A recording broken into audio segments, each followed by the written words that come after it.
share just for a little bit. Few minutes from now. Few minutes from now, we'll be making some CDC. Heaven's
sharing the life.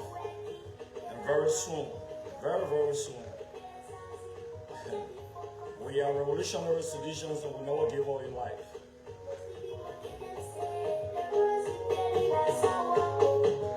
Never ever revolutionary sedition.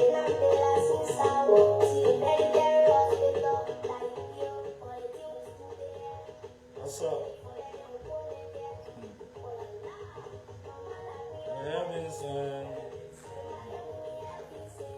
I see all people out there, yeah. So we are out for it.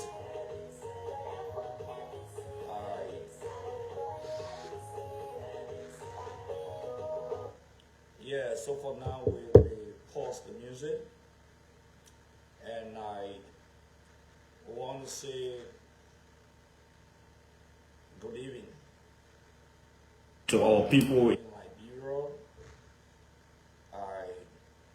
Good afternoon to all the people across the world, and good morning, because this life is cut across various continents, across the world. So again, let me say thank you for joining us at this critical juncture. You know, usually we don't do this because we don't run a Facebook page where we go live all of the time. But it's essential that after the election, that people of us who have been in the history of the vanguard of the revolution, we speak to not just our supporters, but well-wishers, Liberians, our international friends and partners across the globe. Not just to make known some of the things we have experienced, but some of the things that we intend to do, or providing words of encouragement to our partisans and our supporters, and also trying to maintain the peace and stability of our country. So again, I want to say thank you very much for joining me. Today, we want to tell the Almighty God, thank you very much first and foremost, for having carried Liberia to an election. And we had two elections. We had the first and then we had the second. We say two in the context of legislative and presidential elections. So again, we want to tell every Liberian, no matter you being a sedition or a non-sedition, we want to say thank you very much for going through the process. We know there were challenges, not only challenges, but we also know that there were people who thought that the election would have ended in absolute chaos. We know the challenges, and I want to use this occasion to begin the process first by paying revolutionary homage to fallen soldiers of the Mighty Coalition for Democratic Change, ranging from those who were gruesomely murdered in Lofa County to our ladies who had an accident in Bon County, to the fellow who was stoned on the Somalia Drive. We want to pay homage to you. We want to pay homage to the fallen soldiers of the Great Coalition for Democratic Change as far back as 2004, 2005. To revolutionary soldiers like Papi Solo, who got whipped and who got wounded and bled internally in 2005. To those who were flogged in 2005 also on the grounds of the CDC and subsequently after months or later passed away from that. To the fellow who was shot in 2005 and the leg was broken by the SOD led by Yeka Koroma in 2005. We want to pay homage to Kroma, who got killed and shot in the head directly as state security forces by the Liberian police. We shot him in 2011 and we didn't go to the runoff election. We want to pay homage to all those who got wounded and those who died in that process. We want to pay homage and remember the souls of great revolutionary men and women like James Gray, who fought battles, like my sister Mona Pennon Youngblood, and the rest of the people that we cannot talk about today, who passed away and who didn't see this movement, this day that I'm talking about. I want to pay homage to you. We also want to appreciate, we want to be extremely appreciated to the Mighty Coalition for Democratic Change family. We want to appreciate the people of District Number 8 Monserrate County, those who stood in the vanguard of the revolution.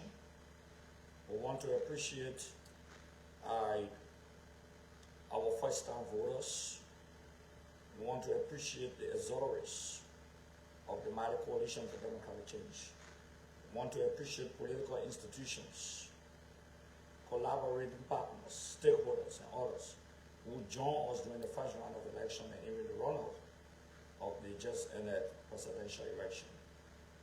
We pay homage to the National Zaire Committee of the Coalition for Democratic Change and all collaborating partners. You stood your grounds, you fought gallantly, you stood up in the trenches of history.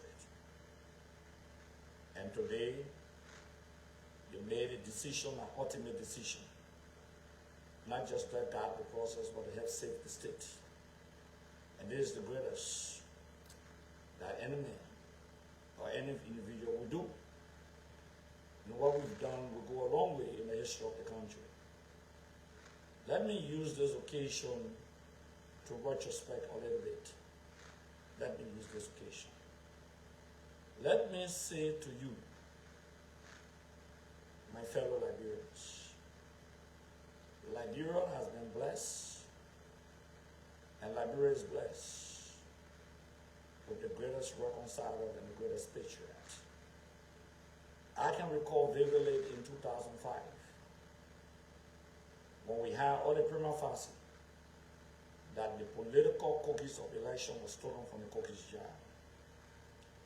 We stood up, We demanded justice.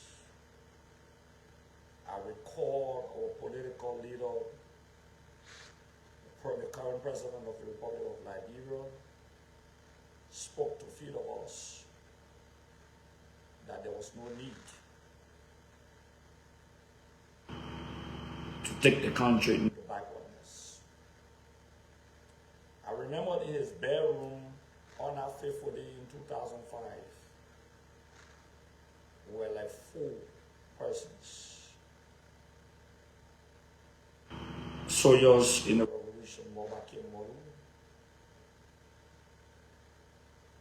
Simak Doyen from the FDA, Fina Bono and myself, and the President of the Republic of Liberia.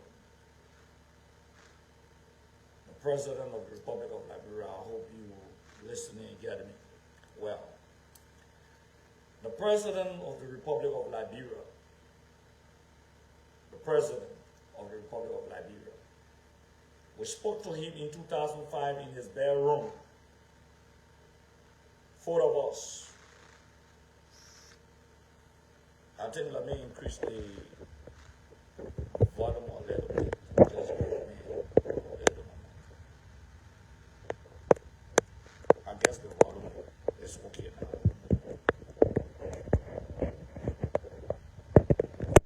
Let me just increase it a little bit.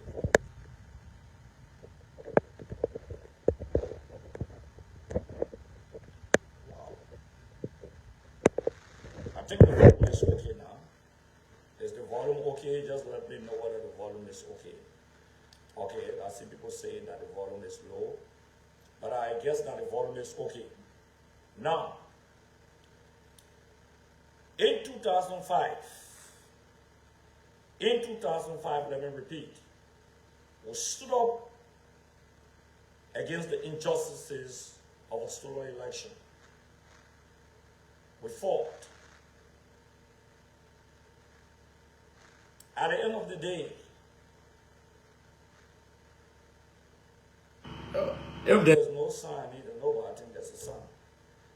At the end of the day, let me repeat, that at the end of the day, okay, the volume is okay now. At the end of the day, we were 4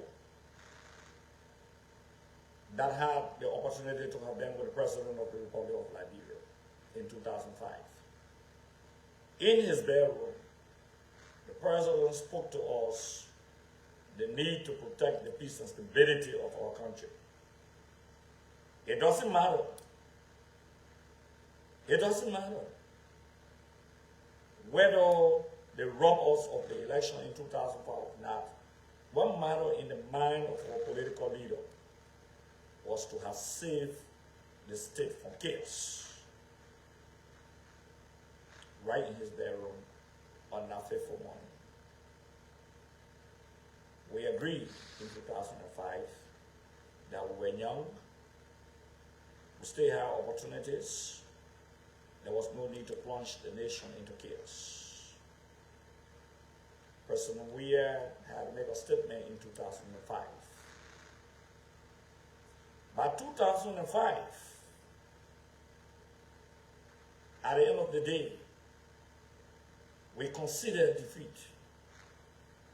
Not that we're defeated, but to save the state, the president had to speak. And we all agree. I'm retrospecting because this is not the first of its kind for the president to take a decision to save the state as a leader. Leaders are elected to lead. Let me repeat, and not to be led. At critical moments and difficult moments, leaders will make decisions. And that was one of the greatest. Few days ago again,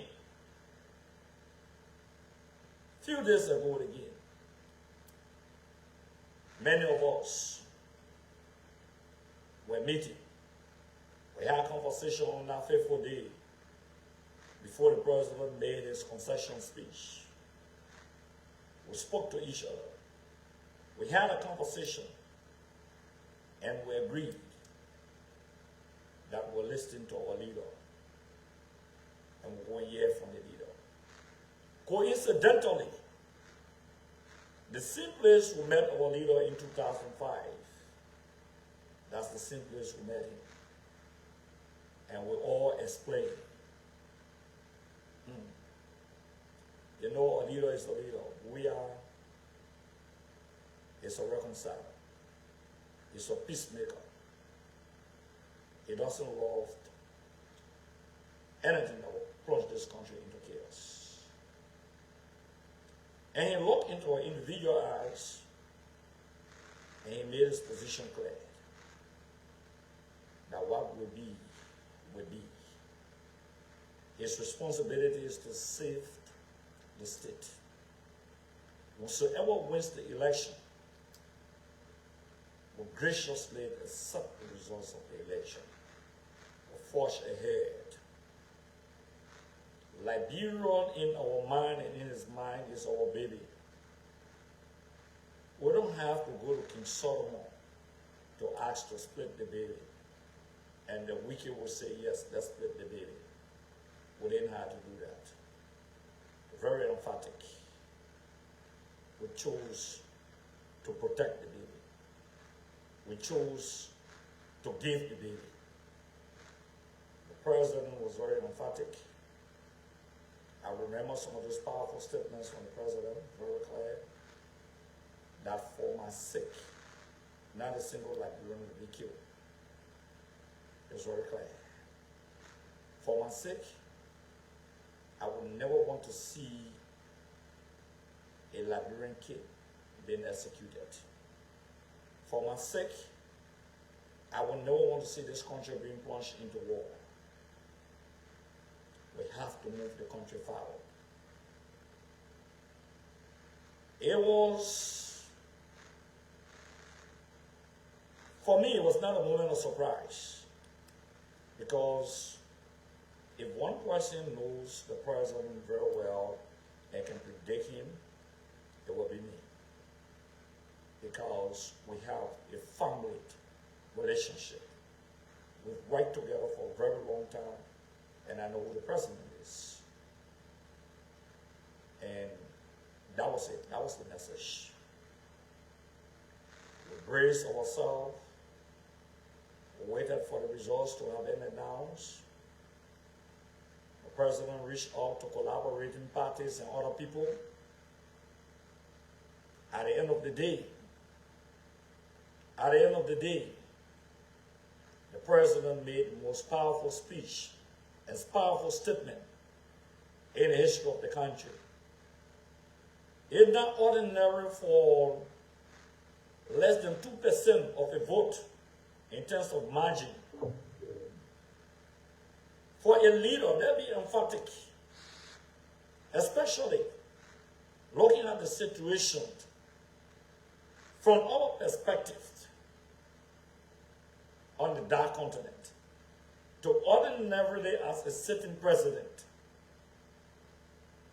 to ordinarily with that percentage, to throw in the towel, to call towel, to place in the court to an opponent who fiercely fought you, an opponent who group of people blackmail you, they malign your integrity, they insulted your partisan, they executed your partisan, they spoke the worst about your wealth and your family. They were prepared to plunge this country into chaos. The president made the ultimate decision to place in a call to former Vice President Joseph Boakai to congratulate him. That was magnanimous. That is the greatest magnanimity that a sitting head of state would do, even with all of the prima facie to contest the election results. He didn't only place in a call, but he made a public statement. One of the things the president said emphatically was maintaining the peace and stability of the country. Our opponents who have never done that, they were in that position, especially with just a little over 1% of the vote. But today, we remain gracious and we are joyful that in 2005 we protected the peace and stability of the country. And today, in 2023, at the very place we met, and the very place we had some discussion to gauge the opinion of His Excellency, in 2005 is the same place in 2023. Whether it's a double coincidence, but it's a coincidence of peace. We are under obligation to protect the peace and stability of this country. We are under obligation to do that. You know, we're not in the habit of just blacking people, you know. The freedom that we fought for, the freedom of expression, the freedom of speech, and the liberation struggle we took, not to harass and arrest people and place them beyond bounds and have political prisoners, is the freedom that we have provided, even on our platform and on our page, where some people will say the worst thing about us. By the end of the day, we tolerate them. We know some of them are very intolerant. Let me come beyond that to some of the most divisive statements that have been made, to some of the unwarranted provocations, to some of the attacks on our partisans and supporters, some of the verbal attacks. Are these attacks necessary? Are these provocations necessary? You don't have to. Joseph Newman worked out his own obligation to protect the peace and stability of this country. He has zero choice but to protect jealously the peace and stability of this country. It's on our obligation to do so. It doesn't matter whether you are a member of the Unity Party or whether you're a member of the Mighty Coalition for Democratic Change or a member of any political institution. The third working Monday in January of 2024, we have a new president inducted into office through an inaugural program. The Constitution calls for that. By the second working Monday in 2024, January, a new legislature will be installed, inducted into office, where they will elect a new speaker and a new pro tem. That's the demand of the Constitution of the Republic of Liberia. When I listened to our friends on the other end,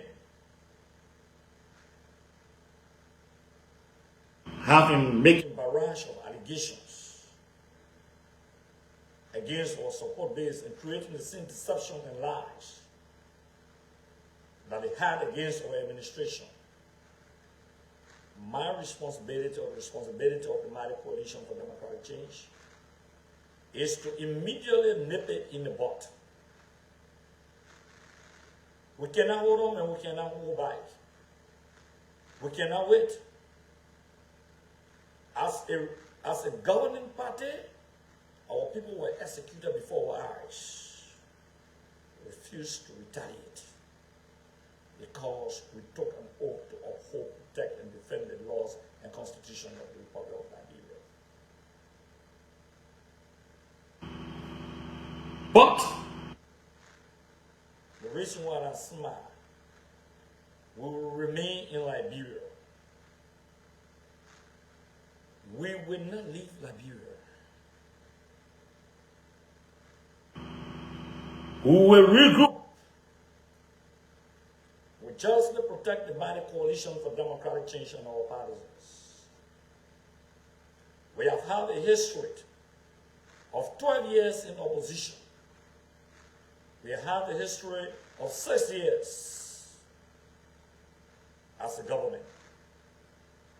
So we know what it takes to be in opposition. We know what it takes to be a ruling party. We will not be intimidated. Never ever in the history of this country. We just protect the peace and stability of this country. No president or group of partisans will ever, in the political landscape of this country, intimidate, harass, mock our supporters and our partisans. We've given too much. Let me repeat. We've given too much to protect the peace and stability of this country. Not only have we given too much, but with the margin, it shows to any president, after President Weah, that Liberia is divided. The way the next president will bring the country together is very important. Make no mistake. The country is divided into half. Those who become members of the ruling party are on one side. Those who are in opposition are on one side. The country is divided. People are bitter. That's the blunt and nothing but the truth statement that I'm making tonight. Liberia is like the arrow soup. Under the arrow is hot. On the top of the arrow is cold. If you make a mistake to dig into that arrow and put it in your mouth, you know what will happen. Liberians, they know what will happen. We must not revert to the bitter past. The country must be unified. Every Liberian must be protected. There must be no lip service. I listened to some key figures of the Unity Party, and I listened to the stand-up of the Unity Party, the former Vice President of the Republic of Liberia. Let me say to you, my friends, let me say to you tonight, I, Akaros Mose Taraka Tomeka Gray, will welcome an audit. Let me repeat. We welcome an audit. I welcome an audit.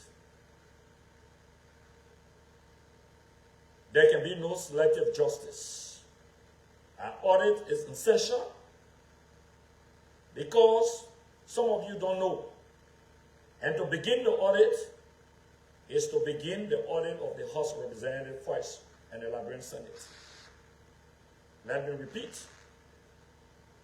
To begin the audit, if you want to audit for the last 6 years, audit the House of Representatives, audit the Liberian Senate. Supporters of the Unity Party will run helter-skelter. We cannot shy away from that. We will never ever support a selective audit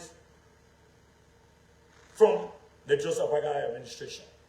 The audit has to be comprehensive. The audit has to be holistic. If Unity partisans and supporters of the Bagai-led administration to be, if they don't run and see the truism of the matter, don't never respect me. We must audit. We must audit not just the executive branch of government, but we must audit the legislature. I know why we must audit the legislature. I'm not going to have my feelings on that. There is no way, if the legislature is audited, that the vice president-elect hand will not be in the cookies jar. If they decide not to audit the legislature, it means they want to protect Jeremiah King. You know, I'm a blunt fellow. We in the legislature will know exactly the damage, the financial damage that Jeremiah King as co-chair on the committee of the budget, the kind of appropriation, not only that, the kind of checks, the kind of vouchers, etc. that were being raised. To audit, for example, LPRC, and you leave, if the United Party-led administration to be want to battle corruption, they should call a spade and face themselves. Let them audit the between $12 to $16 million for 12 years that Joseph Boyka used for his office. The office of the Vice President of the Republic of Liberia. 12 years under Joseph Boyka was never audited. What moral standing will Joseph Boyka and Jeremiah King bring to the table to audit when they themselves have not been audited, when there are questionable financial transactions that they themselves were directly involved in? Oh yes. If you don't need LPRC, if you want to audit NOCA, it's no crime. But there are other reports. If you say the CDC-led administration did nothing to audit or to act on those audit reports, then the Boyka-led administration must act on the audit report under his 12 years administration. Nobody will run away from that. The audit report of NOCA, they have to look at it because the state will fail. The state will refuse to battle corruption. Corruption cannot be partially battled. Corruption has to be impartially battled and holistically battled. That's how corruption has to be battled. Nobody must dare dream that you run after one CDC official of government and leave other entities of government or the past audit report or those areas that still need to be audited, and you think that joke. Nobody must think that we are fools in this country. There will be no selective justice. There will be no witch hunting. Because I can say to you safely, I don't hate Amara Corner, for example. There were $13 million to the Ministry of Finance. There are other reports on the Ministry of Finance. $13 million unaccounted for, expanded with all budgetary approval, and directed what the budget approved it for and what the international community had the $13 million for children, babies, and pregnant women. That money was diverted. That money is unaccounted for. You know, I remember one of the leaders said, "Time trap is not for rat alone." I cannot be audited. Let me say this to you why I can be audited as an individual. Let me repeat why I cannot be audited. In the legislature, my office doesn't have a budget. We are 73 representatives. Only the office of the Deputy Speaker and the office of the Speaker, those are the two offices that have the individual budget. The rest of the 71 members of the House of Representatives is a bulk budget. So you can audit the expenditure. You can audit how the money was spent, but you can't audit Akaro's grade. I see people talking about, "We'll audit you, Akara." You can't audit me. You can audit the legislature. Let me repeat. Nobody can audit me. Nobody can audit any lawmaker except you audit the legislature, or you audit the office of the vice president, you audit the office of the pro tem, you audit the office of the speaker and the deputy speaker. The rest of the budget in bulk, that's the legislature. So audit the legislature, want the legislature to be audited. That's what we want. Let the legislature be audited. Jeremiah Kuhn, the vice president-elect, they were sounding vultures in the Capitol building. Nyongli Kanga, for example, you want to stop? She's the chairman for Rules of Administration in the Liberian Senate. We allocated money for the renovation of the building in past her office. The building has yet to be renovated. I heard some of that money was being diverted. She will have to account. So those who are running around about audit, I welcome audit. Let me repeat, I welcome audit. If people sit on Facebook, they don't know governance, they don't know what's happening, and they think they can just sit on Facebook and just write, and they don't know the governance structure of the country. Make no mistake. You can audit. Audit we want to audit. There were people who had tenure position on our LA that were inherited from Joseph Berger. Audit them. We need you to audit. Nobody running away from audit.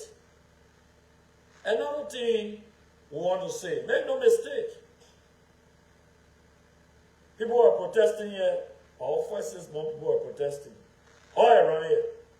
I'm not saying we're going to protest, but we got the capability to put more men up. You know, what you did yesterday can still be done today.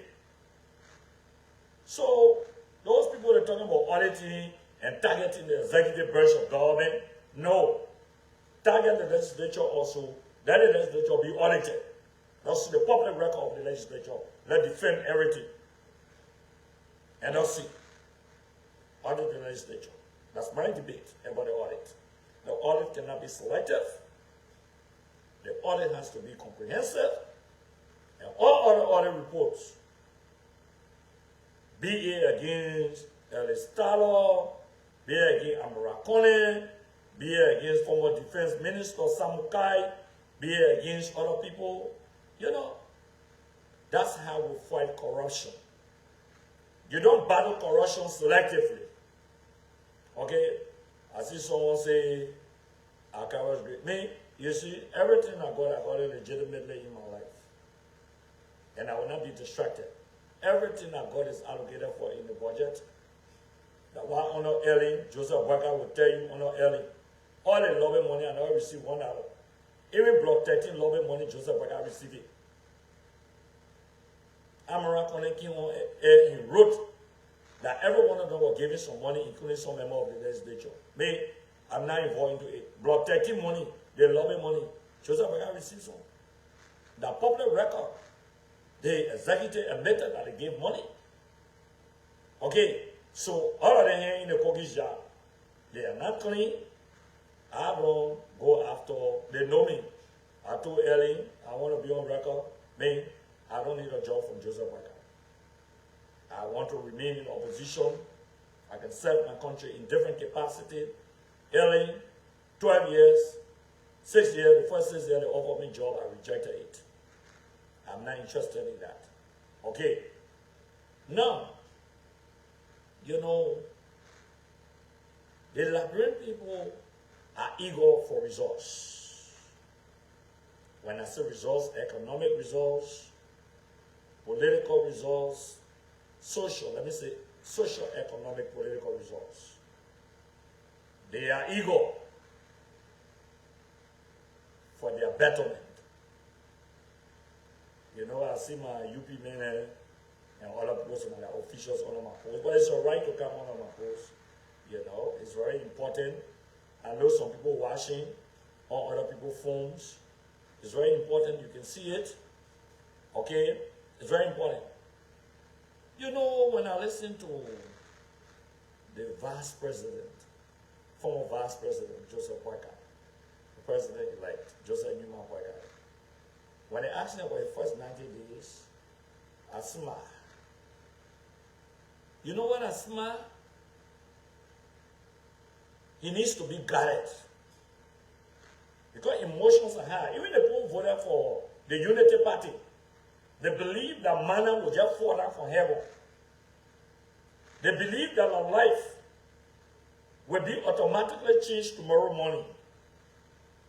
They believe that every one of them will get a job automatically. That's the belief those who supported Joseph Boyka, that's the feeling they have. For Joseph Boyka to say that no car will get stuck in the first 90 days on any major highway, it's like Ellen Johnson started making a statement that will electrify Monrovia within 6 months, and part of Monrovia are yet to be electrified. You know, the first thing here is that, you know, somebody on OKFM today, Manipaka Dumia, he struck a very important point. The bureaucratic arrangement to secure a contract by the government through the PPCC vigorous procedure and regulation. Sometimes it takes almost 1, 2 to 3 months. There's a bureaucratic arrangement. Those who want the contract, they must bid for the project, for example. They must go through a bidding process. They have to be vetted.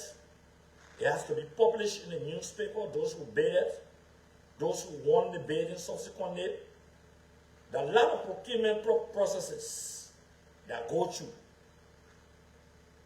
So it may take me a month, then brother will be left with 2 more months, that's 60 days. And you say no car will be stuck. Because assuming that in your 90 days will be dry season, and the major highways could be pliable, so you did no work.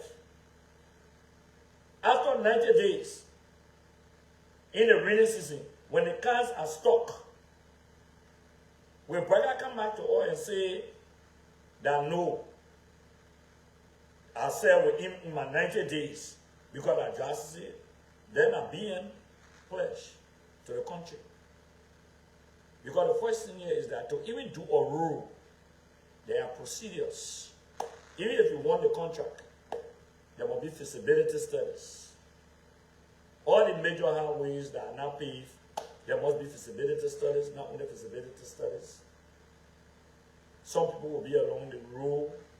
You have to break their homes, they have to relocate them. That process takes about a year. With the heavy rain that will happen in Liberia, sometimes 6 months. The guys will not work on the road to pave the road because of the heavy rain and the weather we have in Liberia. So the first argument that no car will get stuck, that means he's in the mud. 90 days, and after your 90 days, it's not possible. It's a lie. I can say this to you, it's a lie. And the sound individuals and critical minds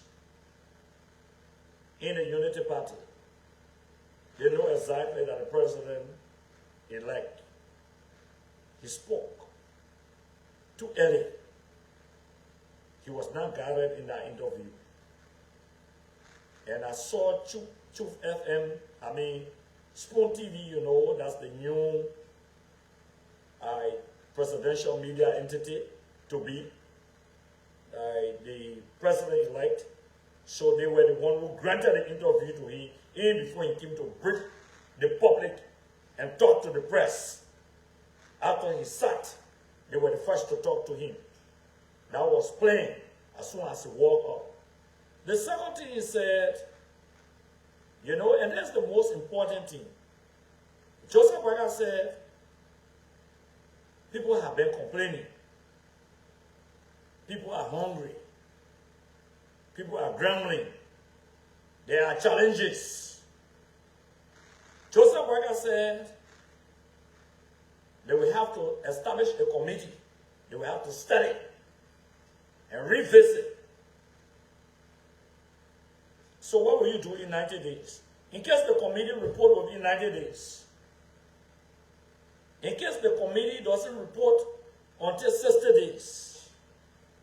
In case the committee that you set up report in 45 days. To make a critical analysis of solution to the economic situation in our country, to the political situation in our country, to the agricultural challenges we've had, and the global economic challenges. Oh, you want to be president and you never have a solution? Listen to Joseph Baga very well. He did not provide a solution to the economic situation of the country.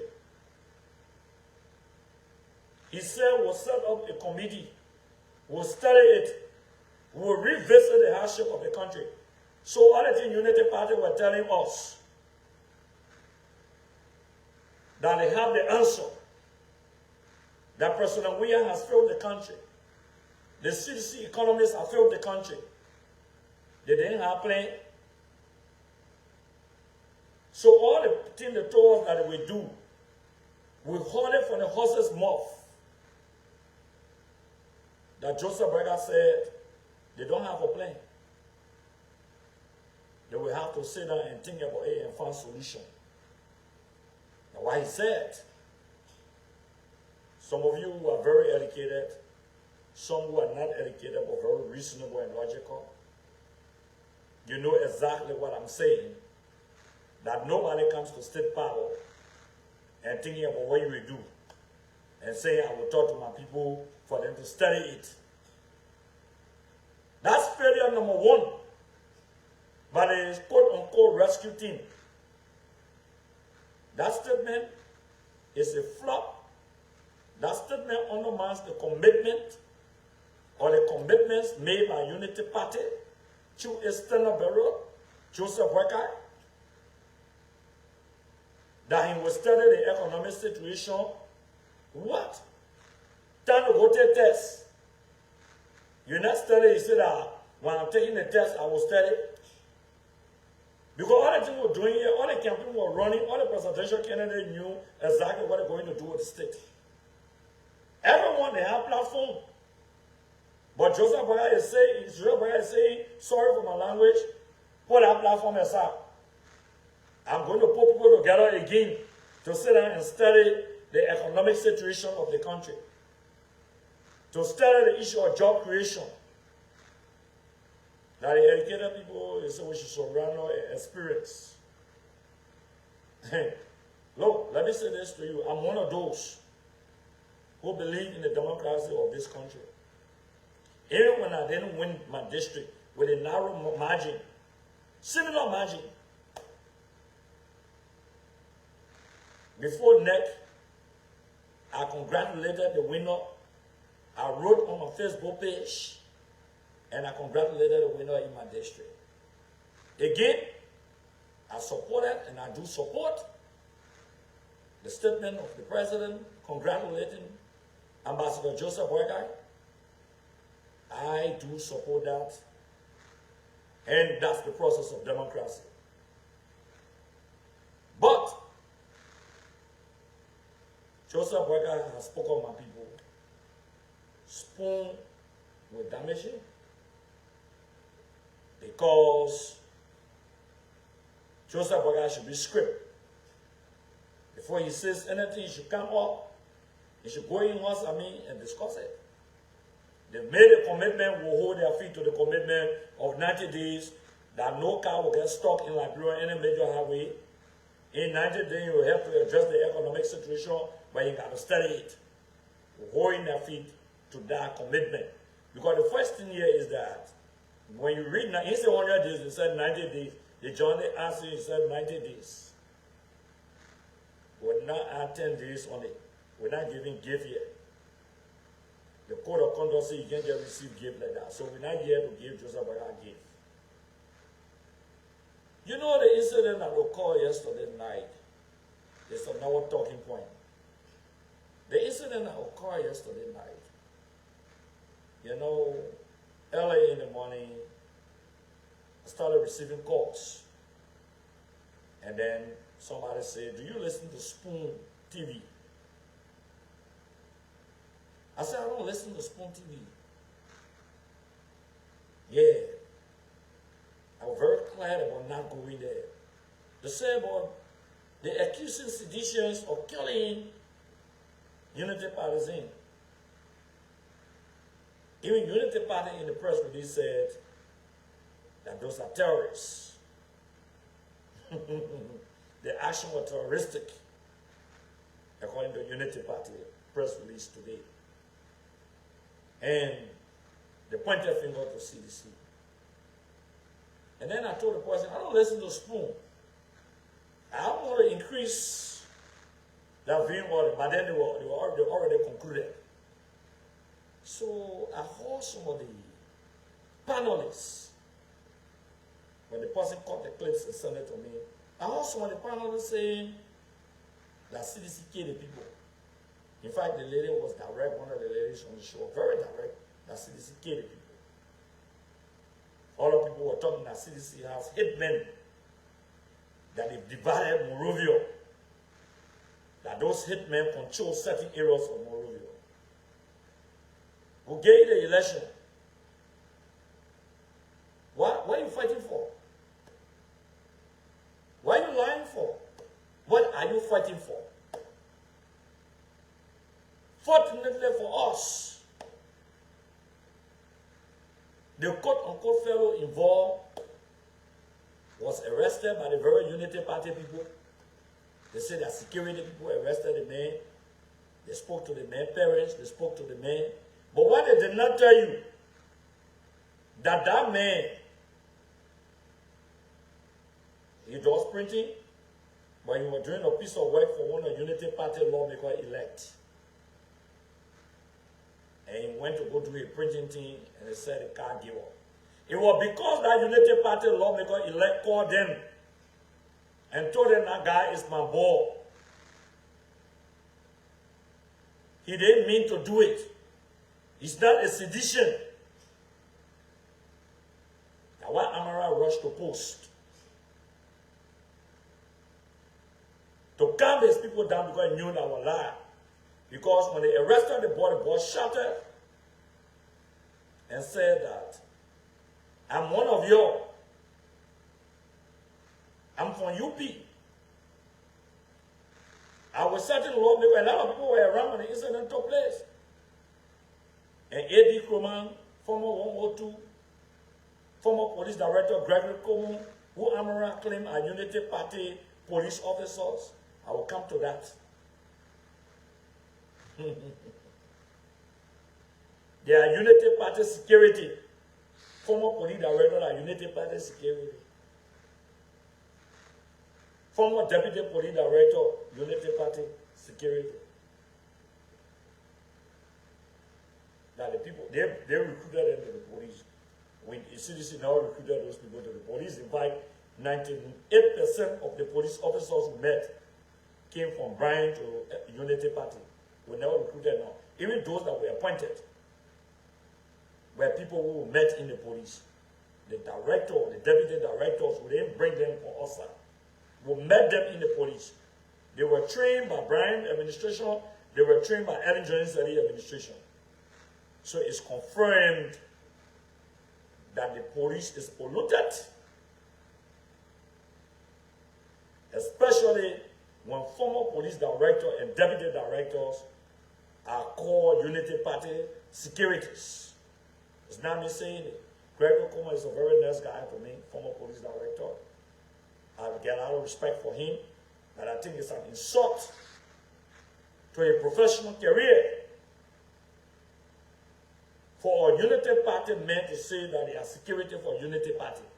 And they arrested the people, the fellow, the driver, and they turned the driver over to the police. They are saying that Gregory Coleman there, that A.B. Croman, and the other fellow, including Bodneke, because they won't call Bodneke name. Bodneke were there, including Prince Johnson men and Jeremiah men, that they trained and brought to town. Those are the people who were arrested the boy. So the guys got a whole structure of ex-rebels ready to shoot and kill. And they're accusing the Mighty Coalition for Democratic Change that less than 2% will hear our election. In 2005, you could do that. In 2011, you could do that. Never ever. Even when we won the election in 2005, over 65% of the election in the first round, you robbed us. The facts were glaring. Ballot boxes were stood on. Ballot papers were paraded in the street of Monrovia. We defeated you. You took it from us. We didn't jump into the bushes. We didn't call for jungle justice. We didn't pick our arm. But you recruited Unity Party, recruited some of the most notorious warlords to protect them and to execute seditions. They did it in Lofa County. They did it on the Somalia Drive area. I'm speaking of facts. It's not my opinion.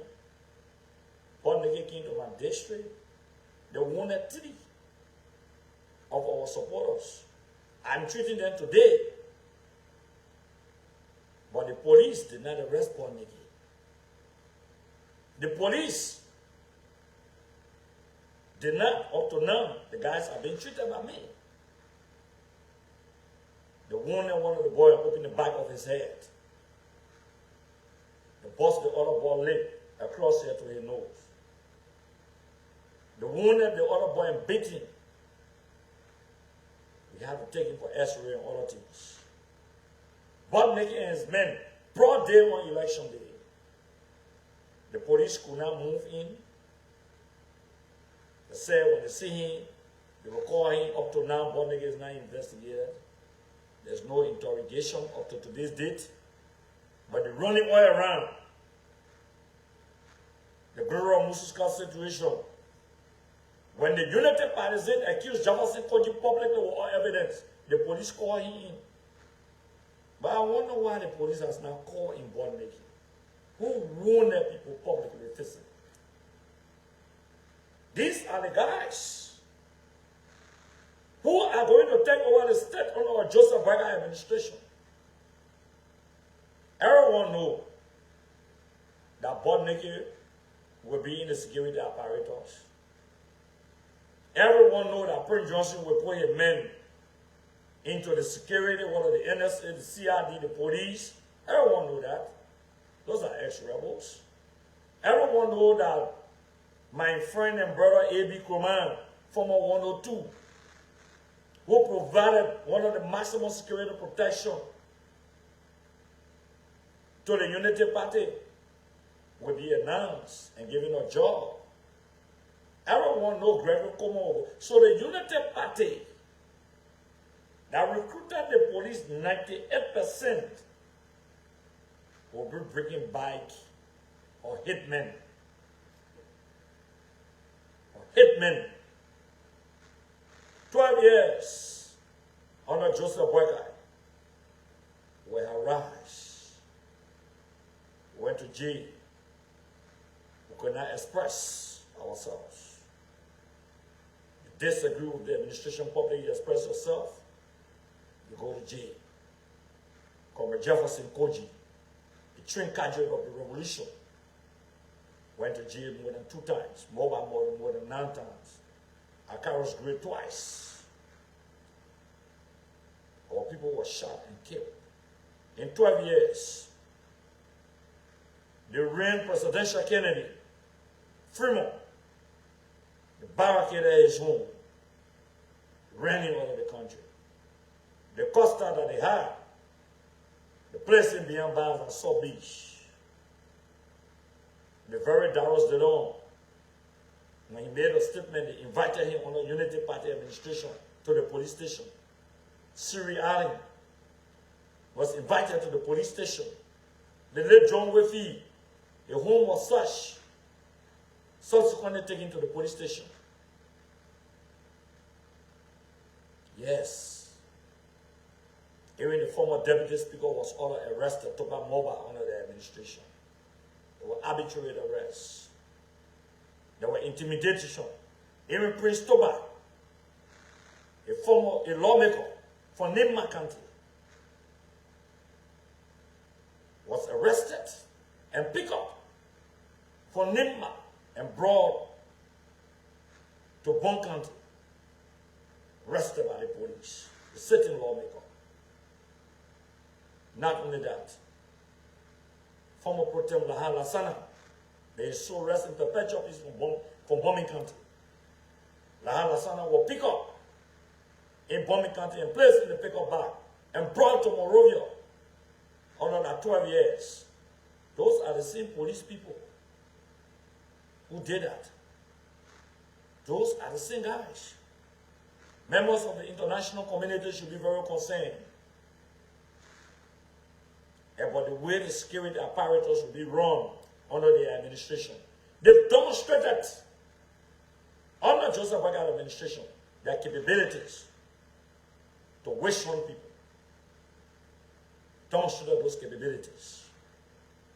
Gone are the days when the level of tolerance exercised by President Weah, where someone can insult his mother, where someone can insult his wealth, where anyone can just jump in the street and say what you want to say. And even some of those who insulted the state, insulted the president, are some of the people who stood and defended Joseph Boakai and made some of those statements in the presence of Joseph Boakai. Should we do the same? Will we not be arrested? Will we not be harassed? Should we do the same? Should we defy the authority of the state? Should we protest every 2 or 3 months? Should we protest on Inauguration Day?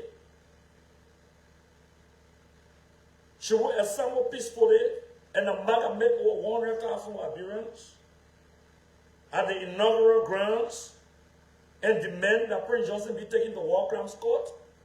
If the guys are serious to fight corruption, should we demand that from them? Yes, because Joseph Boakai is on public record and he will support War Crimes Court. He cannot take the wars back. He on public record. Will they prosecute butt naked? They are on public record for that.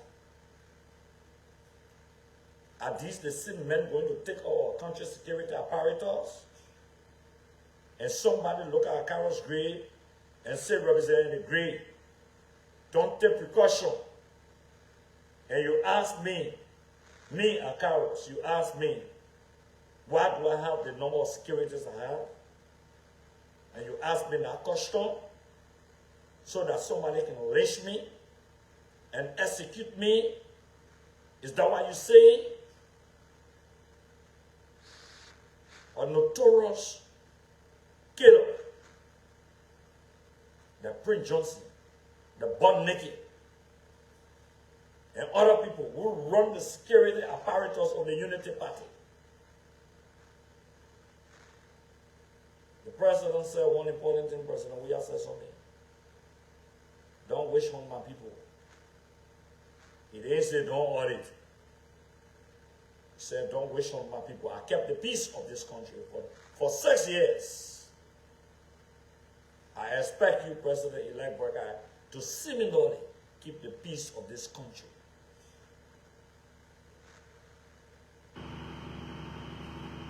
He got to do that. The people who insulting on Facebook, that one, that you shorting, you can say what you want to say. You have no reason to come on my post. The Unity Party people, they always come in. They want to say what they want to say. You know, we're tolerant with them now. You know, they call the fathers of being tolerant in this country. They can say, well, Unity Party people, you come. All your leaders listening tonight. You know how many calls I receive from Unity Party leaders and other people? You know how many calls I receive? If I want a job, you will not get a job. I will get a job. But I don't want a job. I don't want a job. People coming from all near Joseph Boakai and other areas. I don't need need a job from you. Some of you people who come here, you will not even get a job. Some of you will still live in the same place you were living before. If you think that instead of one president is going to transform Liberia, that Joseph Boyasi will bring the price of rice down. I'm laughing. Now the forces of supply and demand, now global market, and that political statement to reduce the price of rice.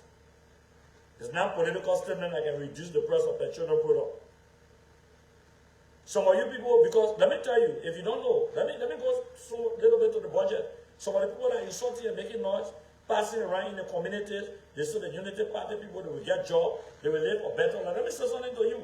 The biggest employer in the government, the private sector will not be faced in 2 years. Not even 3 years. To employ you in government. I want you to listen well. Joseph Boyka saying that they will restore. That means the people are making 5,000 before, and we'll cut it to 2,500, and we'll put it back to 5,000. I want you to listen very well. He said he will restore that 48 million United States dollar minimum to restore. 48 million United States dollar minimum to restore all the waste in government in terms of salaries and benefit to give it back. No member of the international community will agree to that. Liberia is now under the World Bank, the IMF regulation. The waste bill cannot go up. We cut a waste of about 48 million United States dollars for gas slip, from purchasing vehicles, for vehicle maintenance. If you don't know today, 90% plus or assistant minister in our government never got a car. They never got any new car.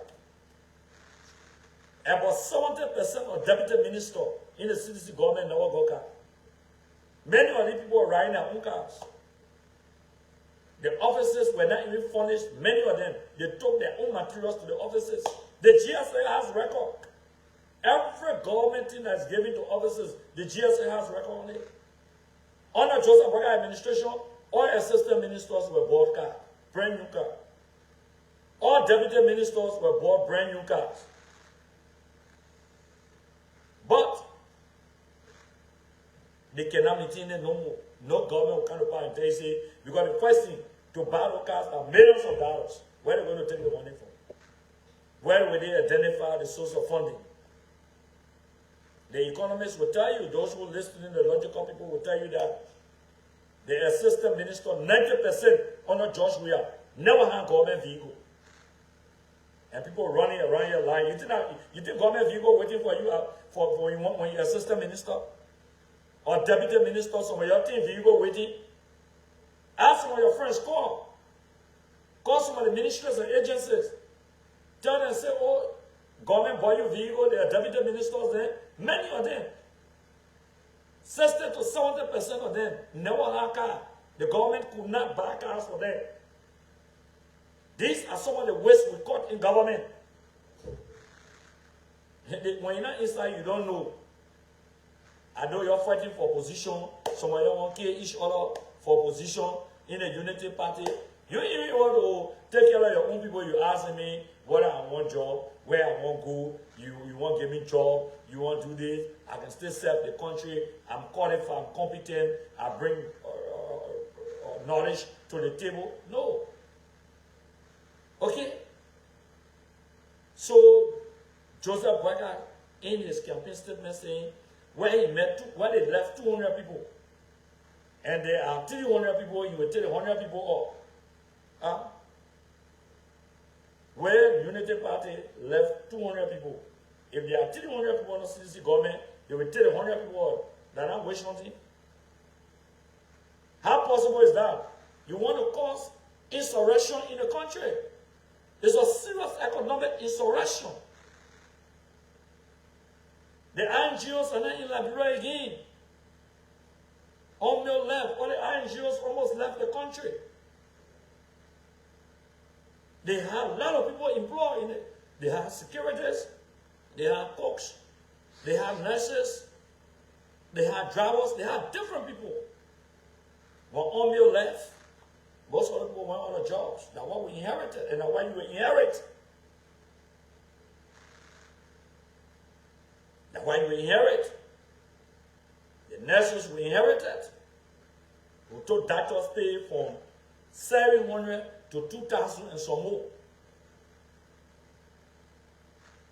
If you don't allow your people to brace themselves for the challenges, I can say this to you, Joseph Walker. In 6 months, there could be a crisis. I don't wish for it, but there could be a serious economic crisis in the country. As powerful as Ghana is, look at the economy of Ghana today. They went in room. The situation about the economic challenges is not unique to Liberia. It's a global challenge. Even people in the United States of America will tell you some of the things we were buying $10, they are buying them $15 today. Besides the COVID, one of my Unity Party friends called me today and admitted and said, look, the COVID took 2 to 3 years from you. Though before you it was politics, but we know the challenges we inherit. 2 to 3 years. The Ukraine war, the Russian-Ukraine war. Ukraine is the biggest supplier of fertilizers around the world, wheat and other things. They supply fertilizers to Africa. The conferences will go for their finding alternative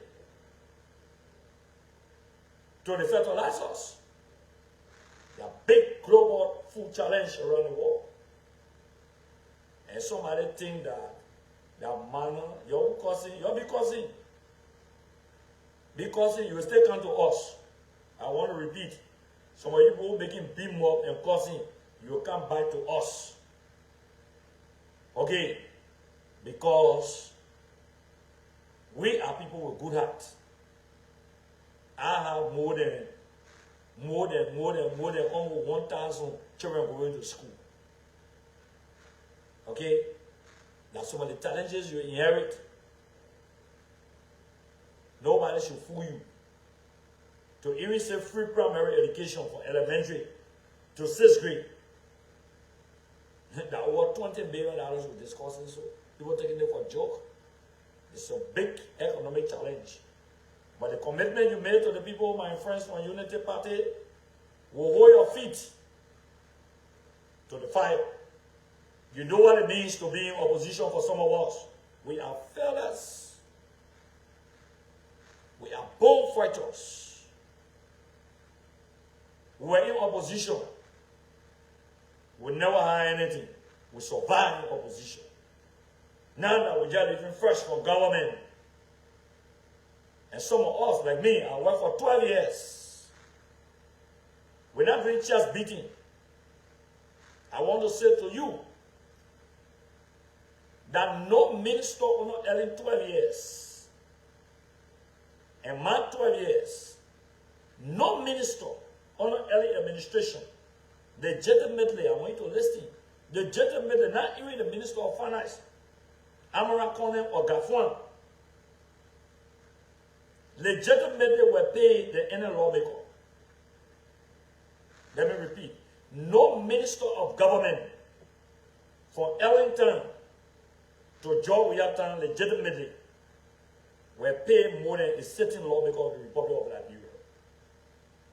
Y'all want to talk about people having properties? We run behind people property.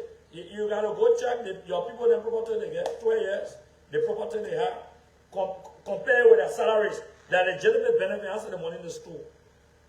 Oh yes, some of them pay $500,000. How can you be a minister on early, on a Joseph Walker in a bedroom for $500,000? How much you were making? How much were you paid? They passing around taking pictures of homes. We've been taking pictures of Unity Party people horses and their homes. Their properties they get home and abroad. Yeah, you want seize property? We'll commensurate it with your salary you made legitimately. Honor Ellie. Honor Joseph Walker. Joseph Walker office alone. Besides the scratch card. Even when you go for entertainment to Joseph Walker, the government pay that money. By rent, you will bring receipts. The food in bulk on the supermarket, you should keep the document. The hotels he slept in, you should keep the document. His DSA, how he spent it, you should keep the document. He now made one report. One report. Even the horse Joseph Baga living and the government paid for it. He had a horse, but the government was still giving horsing allowance. What did he do with that money? You want to ask question? You want to talk? Unity Party people, you're ready for the battles? we are battle tested. We are fighters. We are fighters. We will not leave this country. You get us. You get us. All the horses they built. 12 years. Some of them they could not maintain. We got the photos. We got albums. The ones they bought in the United States and other part of the world. I saw someone say, oh, go in Ghana. You want to go Ghana? To go look for CDC people? Tell the picture of United Party people who in Ghana. We have the photos.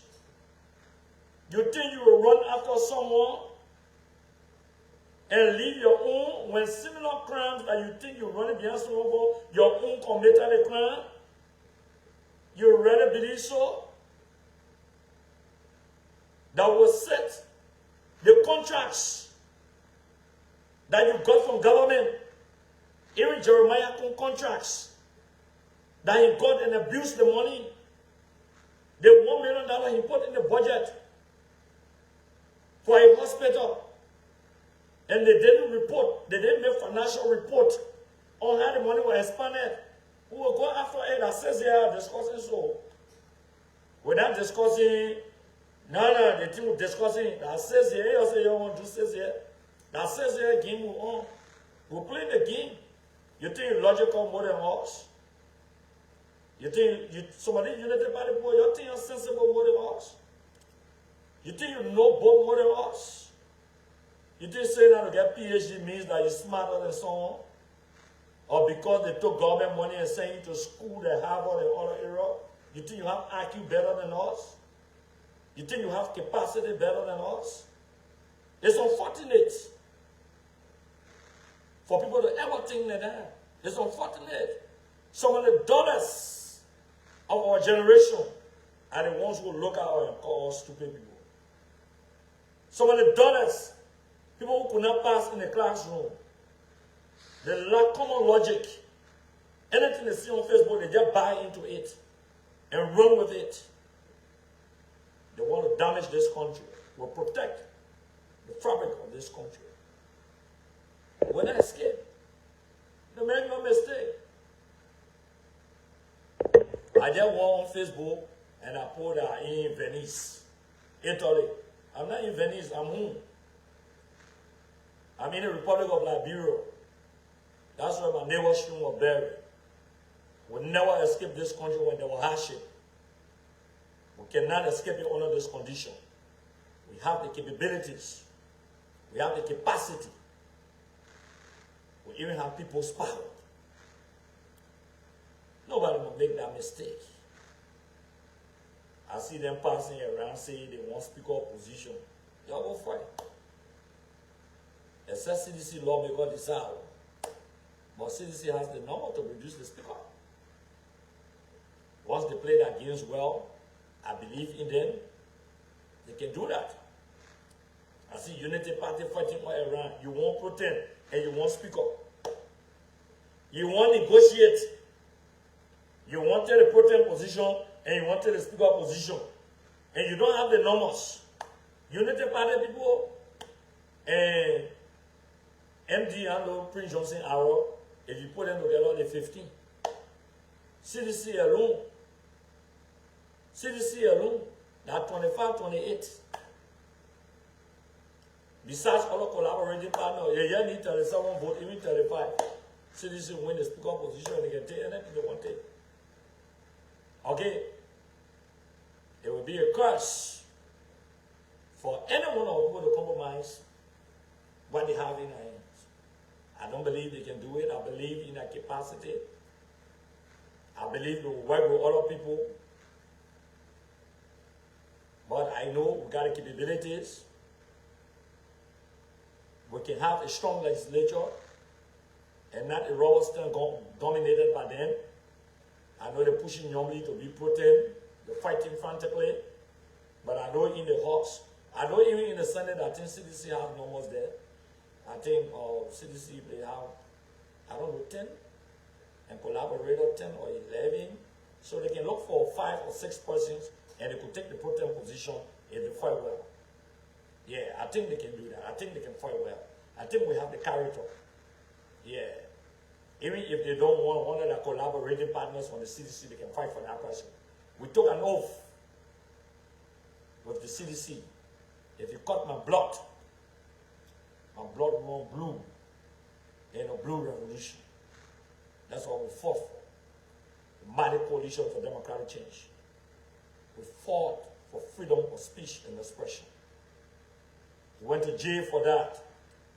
That's why President Weah will allow any Tom, Dick, and Harry to even insult his mother, insult his wife, insult his family. In case we decide to pay debt, there's something in politics called political reciprocity. They pay their time. We can reciprocate or quid pro quo. We can reciprocate. Oh, we don't want to do it. I don't want to be the guy who will be insulting or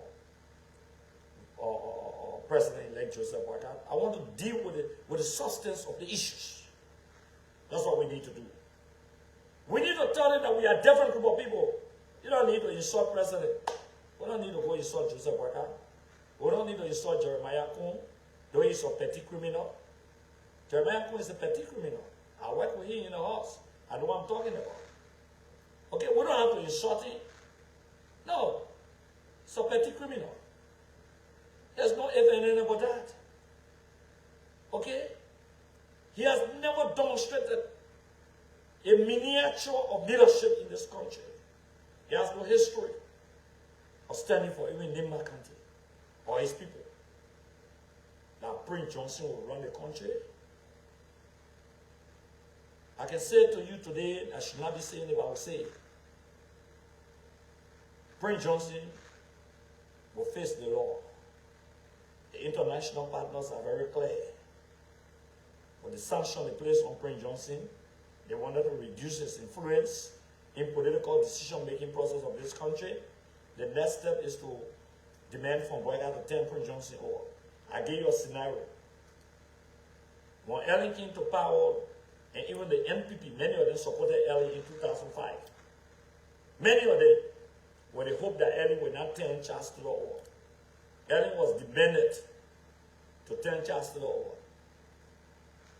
She went to Nigeria, she wrote a letter.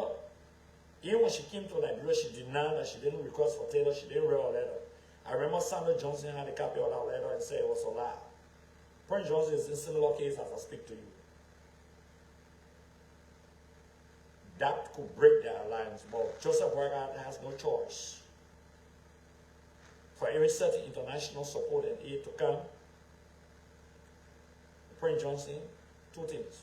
Surround Prince Johnson, or Prince Johnson should never be seen around the presidency in this country, which is very difficult because Prince Johnson is very determined and clear.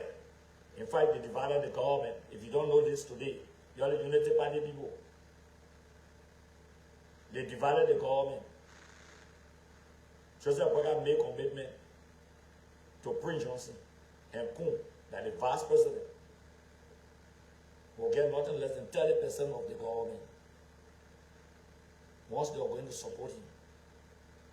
Normally then the other collaborating party will get nothing less than 20 to 25% of the government. It's a loose coalition government. I predicted that the CPP will have crumbled because it was a loose political arrangement. No one was in total charge of the CPP. Similarly, Joseph Boycott does not have the energy I will tell you the next strategy. We'll not talk all tonight. We'll be closing in the next 5-6 minutes. Amara Kone went to support the Unity Party. And he assured his political goal.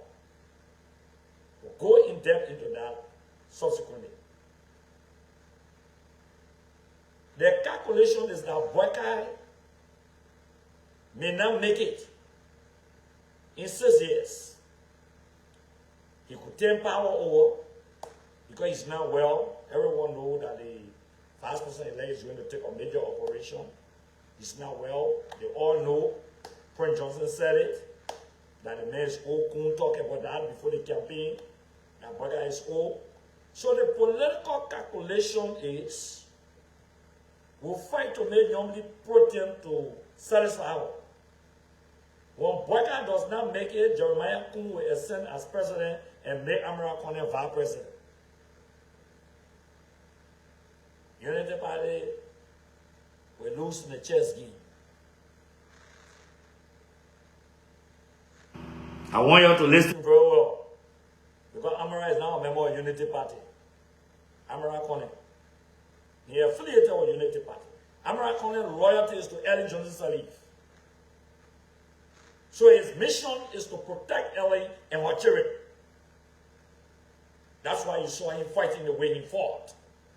That's why a lot of money was placed into the process. That's why he recruited security people. So Amara Kone's mission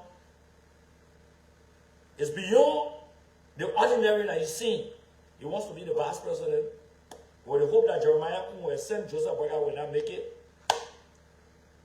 And then he will become the vice president if Kun ascend.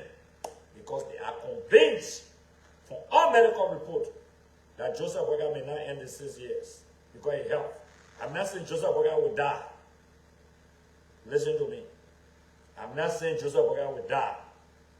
I'm saying because of health situation, Joseph Boykai may not make it. So he could give in. If you look at the paper, look at a morphology, look at a physical order, look at a physique, look at a body language, look at his articulations, look at his gesticulation. The body language is not good. At the age, you know, we all know the fact sometimes there can be memory loss. Sometimes you can forget about things you say. Sometimes you can say some things. Some of you who live around older people, that Jeremiah Kun said, at a point, the grandfather, the Boykai, could be wearing pampers. You know, when you're old, a lot of things you tend to watch out. So when we sit near our old people, we have to talk to them. We make them feel good. You understand? You know, my men from the Unity Party, they used to opposition. So some of them now, they cussing my cause on my posts. They saying all kind of things. But you know, I don't care. This is General Akaro Moses Talaka Tomeka Gray. I fought many battles. I grew up in the trenches of history. We're not insult. Tonight, you know, I want to say to all of my people out there, all of our supporters, that fight to maintain the peace. They do everything in our reach. We are under obligation as Liberians to maintain the peace and stability of our country. To the people of Unity Party, to the president-elect, you are under obligation to protect the peace. You are under obligation to avoid any act of wishing. You are under obligation to ensure that our country has no selective justice. You are under obligation because this is the Liberia we have. This is the Liberia that we not escape. This is the Liberia that we labor for. This is the Liberia that generation unborn, our children, should live in harmony and in peace. It doesn't matter which political party you hail for. The stability of this country is bigger than every one of us. That's why President Weah argued that you have a responsibility to protect the peace. We kept the peace of this country for 6 years. For 6 years. You say you want to fight corruption. And that's smart. I'm not against my friend from the other radio station. But I get somebody who is not just indicted, but you are convicted. And going to federal prison. That the person talking about people that rule and Unity Party.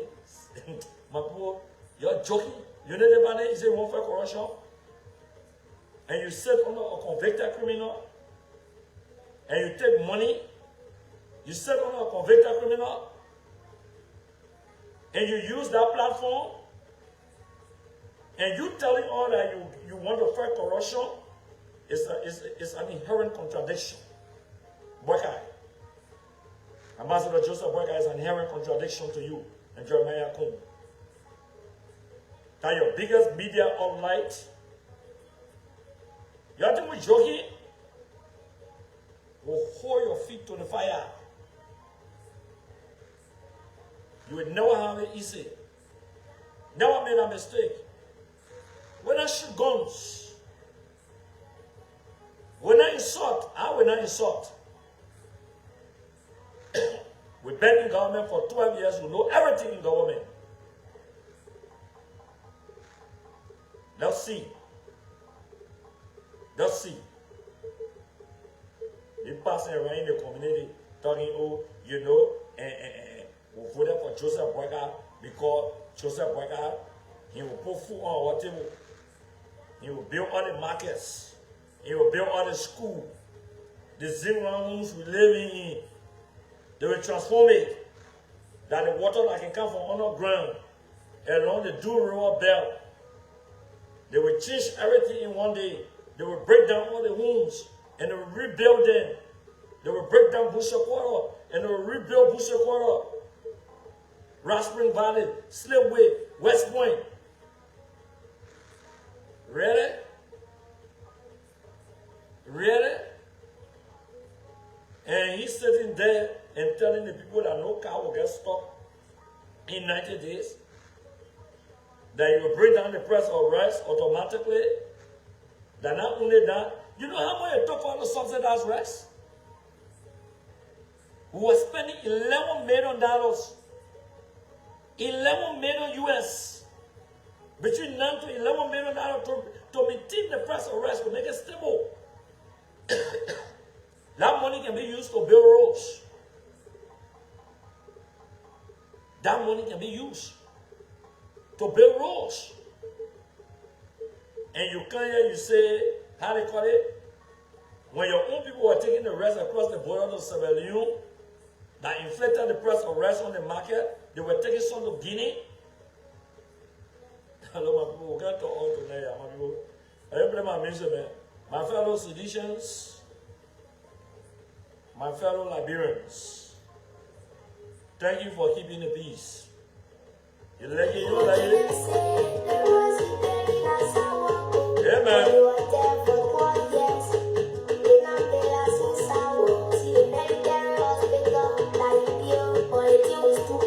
We're not stupid.